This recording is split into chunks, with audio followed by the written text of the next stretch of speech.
kaming tubig guys. Ito yung gagawin naming punduhan ng aming tubig. Asa buslot ba? Saman. Hala, may butas. Do you have deep? You think Papa will fix it. Ayan. Wala kaming tubig guys. So, ito yung swimming pool. Mag-swimming kami dito guys. No! I swim here. Wow. No, in 2023 we swim here. Really? This is nice. And then the water's so dirty. Oh no. It's like mud. Ayan oh, laki oh. Perfect to sa akin. Laki guys. Electric fan! Personal electric fan.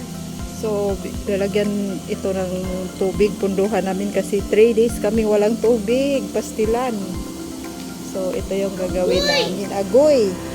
Mapriso ta. Mama, there's a hole. And then Papa's gonna fix it. Wala kaming agas, wala kaming tubig. So, ito ang pinaglalagyan namin ng tubig para may maano. Ang ganda, ang sarap maligo guys. Diyos ko. Ayan o. Wala kaming tubig.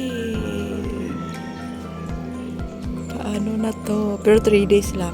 Isang araw pa ngayon. Pero ang problema lang guys is marami kami dito. Siyam, 10. Parang 13 yata kami. 13 kami dito. So, mahirapan kaming ng tubig kaya ganun. Ang ideya ng amo namin ay nagawa siya ng ganito. Kasi marami kasi ito. Marami. So, tayo, dito na lang tayo mag-igib. Dito tayo dito tayo magkuha ng pang flash, pang basag, mga ganun-ganun, mga pang wash, mga ganun. So, ayan o. Kaya problema ngayon sa mundong itong tubig talaga. The best talaga kung meron tayong tubig palagi. So, hindi natin mapigilan na ganito ang sitwasyon ng ating panahon, ng weather. So, El Nino is real. So, ito nangyari, 3 araw walang tubig. Tuloy sa buhay. So, marami pa kami ditong pinagpunduhan. Meron kami ditong drum, pero parang hindi mabilis lang maubos yung drum sa amin kasi marami kasi kami. So, ayan. Alam kong hindi lang kami ang may problema nito dito sa Pinas. Pati din yung iba meron din problema sa tubig. So, ayan. Tuloy lang tuloy. Tuloy ang buhay. Malapit na siyang mapuno. Sarap maligo guys, no? Sarap maligo ba? Mag-dive ka dyan. Laki pa naman, no? Kasya mga 3 tao dyan. Pero hindi ka pwede lumangoy dito. Ano lang ba, mag-upo ka lang dyan or maka-dive ka dyan sa laki. Kano kaya itong isang ganito, no? Sarap maligo. Tapos yun, doon kasama sa probinsya, lagyan mo ng net, tapos may trapal ba. Maganda to kasi pag ilagay mo kasi dito sa ilagay mo sa ilalim ng kahoy, madumihan siya, siya ng mga ibon.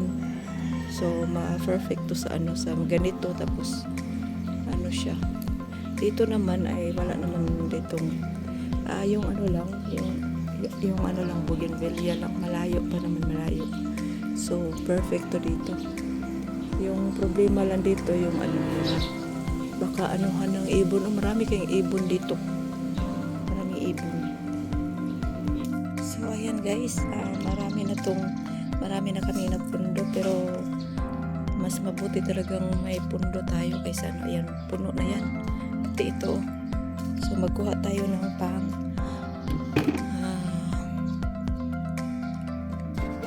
flash ba, pang flash. So, pati yung lagayan ng mga damit, nilagyan na din. Basta, ang importante, ang mahalaga. Ay, hindi biro ang walang tubig. So, hala, kabo pa more. Kabo, di sila, kabo. ano tayo doon basta ano, like may halaman doon na ano ba, hindi na ano, pero may in fairness guys, ngayong araw na to ay makulimlim, cloudy, medyo resting siya, pero hindi yan sapat na ganun makakuha ka pa ng sakit pag hindi ka gamit ng payong kasi ilang days na, ilang weeks na ang wala talagang ulan. So ayan, mga tanim namin ay matamlay yung tanim namin, kaya ayun, namumulaklak pa naman siya. Ayan, maraming salamat guys sa inyong pagpanood. Again, thank you so much, at mag-ingat po ang lahat sa mga kaibigan natin nandito. Maraming salamat. God bless everyone.